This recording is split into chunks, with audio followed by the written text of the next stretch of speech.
Welcome to the 38th Coffee Lecture Series from the Chemistry, Biology, Pharmacy Information Center. I'm Gina Cannarozzi, and today I'm going to be talking about FigureLabs. Oops. Okay, so what is FigureLabs? FigureLabs is an AI-powered tool for making scientific figures, and this slide right here I made with FigureLabs. FigureLabs has three different ways to make figures. You can go from an image to a figure. This is a lab table and a laser setup that's been converted into a figure. You can use a prompt to generate a figure, or it can go from a sketch to a figure. They also have a figure refiner, so you can circle certain parts of the figure you want to change and everything else will remain as it is. And the best part about FigureLabs for me is that they have image vectorization, so you can output a vector graphic file and then you can change that in Illustrator or whatever is your favorite tool for editing vector graphics. They operate under the freemium model, so you get some certain basic functions for free, and that includes 400 credits, or no, 150 credits on startup and then 50 per day, which is not very much, but the cost for buying a subscription is $12 a month for a yearly subscription, and then you get 4,500 credits per month, which is enough for 8 or 9 figures. And you can compare that to BioRender, where the cost is $35 a month. That's what most people use. So it's a little bit less expensive, or less expensive than BioRender.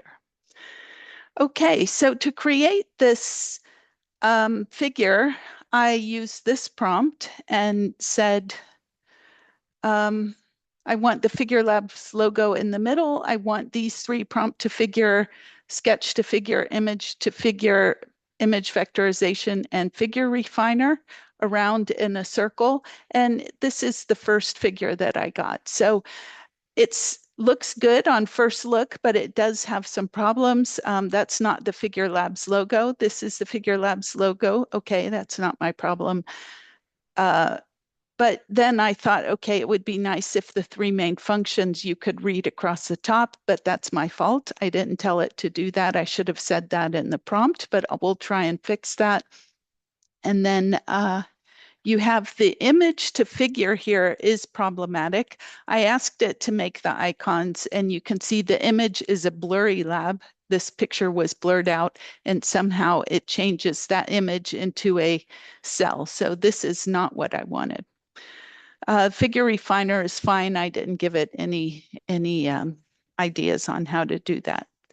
So I want to fix that with a prompt. To fix it with a prompt is 60 credits, and I asked it to rotate everything counterclockwise so that we have these three at the top: prompt to figure, sketch to figure, image to figure. That worked fine. But what it's done now is swapped the names on these two. So this is figure refiner and this is image vectorization. And now you can see in this picture, it actually put the vector as the input and still outputs the cell for some reason. So that didn't exactly work. So now I have to try and fix this figure.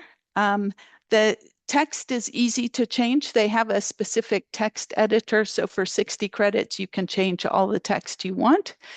And then they have the image refiner, which means I circle this part and then I give explicit instructions of how I want this to change.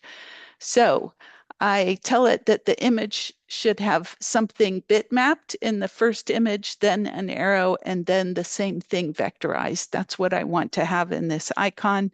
And indeed, it does it, but I wasn't specific enough in the prompt. So now I've got like a full figure with different sections, and what I really wanted was this.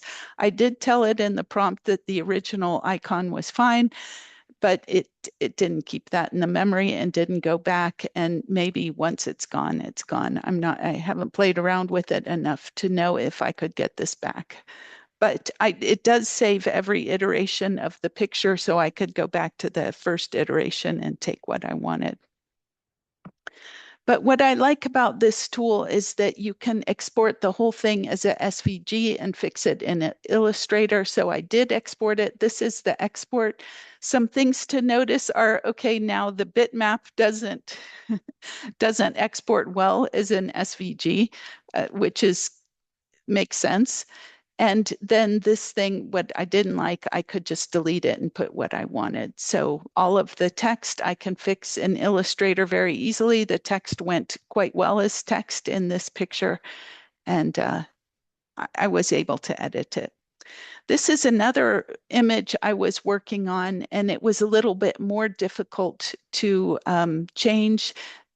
The export into SVG is not 100% correct. You can see there's some problems here with the text. This didn't translate as text. It's a series of shapes. This one didn't have text at all, so it's a picture. However, all of these problems, such as the colors being wrong on some of the bases, I can fix. I can fix that myself in Illustrator, and that's good enough for me. Because for me to draw this ribosome in Illustrator is beyond my Illustrator capabilities. Okay, you can also export to a PowerPoint slide. This is the PowerPoint slide. It seemed to work fine. Again, you have a slight problem with the vectorization going to of a bitmap, but that's okay. And then all of these changes cost some credits. So to modify a picture is 50 credits, modify text 60. And then if you want to download the vectorized file, that's 150.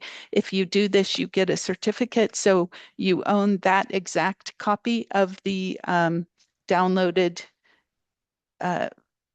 image, and you can submit that to the journal, which some journals are requiring right now. From the subscription, I got a positive 4,500, and if I log in daily, I get 100 credits a day. So it's enough for me. Some of the other functions it has are image to figure.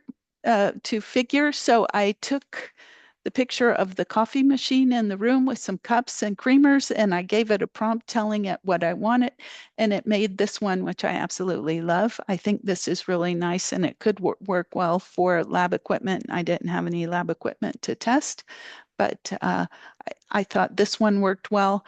The other one is sketch to image. So I took this figure from an old paper of mine and sketched it out on paper and then tried to convert that back into, with a long prompt, into the graphical abstract. And again, it got pretty close. For some reason, instead of going counterclockwise, it goes clockwise. That's okay. I asked for 4 ribosomes here. I got 3. The picture and the prompt both said 4. Okay, that I could fix. These arrows should not be there. I don't know why that's there. You can see some chunkiness in the messenger RNA I didn't ask for, these shapes I didn't ask for, but I think all of that is fixable. However, I used the same prompt without the figure, and I got something closer to what I wanted. And actually, the correspondence between this and the original that just went through text is for me quite amazing, especially the histones coming off the chromosome here look remarkably like histones coming off a chromosome here. I don't know, maybe it's in the model somewhere. So if you go to FigureLabs, this is what the paper looks like. You can see the functions here. You put the prompt here. You can sketch to figure. You can add the reference figure here. They also have flowcharts. You can choose the model you want. In the free version, you get one from OpenAI and one from Google. You get better models, and a lot of them I'm not familiar with the paid version. You have your choice of styles, so flat, 3D, or in between, or a sketch. You can choose the aspect ratio and the size, and they have a lot of different color palettes. And you can also define a style if you want to have continuity between all of your figures, which I think is nice. This is what the flowchart looks like. They have a lot of templates for flowcharts, but I have the feeling, I haven't tested it, that somehow going from a sketch to a flowchart would work very well. And then they also have templates, and the templates come with the prompts, so you can learn how to prompt this to get what you want out of it. So that's all for FigureLabs. In summary, I think it performs well, better than some image generators that I've tested. It's not without glitches, but I didn't expect it to be without glitches. And the glitches for me come in that the vectorization didn't work 100%, but it worked well enough that I could fix it. I think prompting as precisely as possible helps from the beginning. Write down everything, keep your prompts in a file, and then you can reuse them and learn how to prompt this thing to get what you want. They have help if you go to Facebook or LinkedIn, YouTube, TikTok. They have a lot of generated figures with the prompts, so you can see how to prompt. And they also have a Discord server where you can ask questions.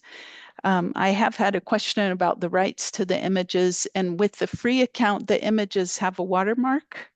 With the paid account, the images can be downloaded for 150 credits. You get a certificate. You can make slight modifications on those. If you make major modifications, then I guess there's a gray area of how much can you modify those pictures and still have the still own the image. But that is something you would have to discuss with the journal. So that's all I have to say about FigureLabs.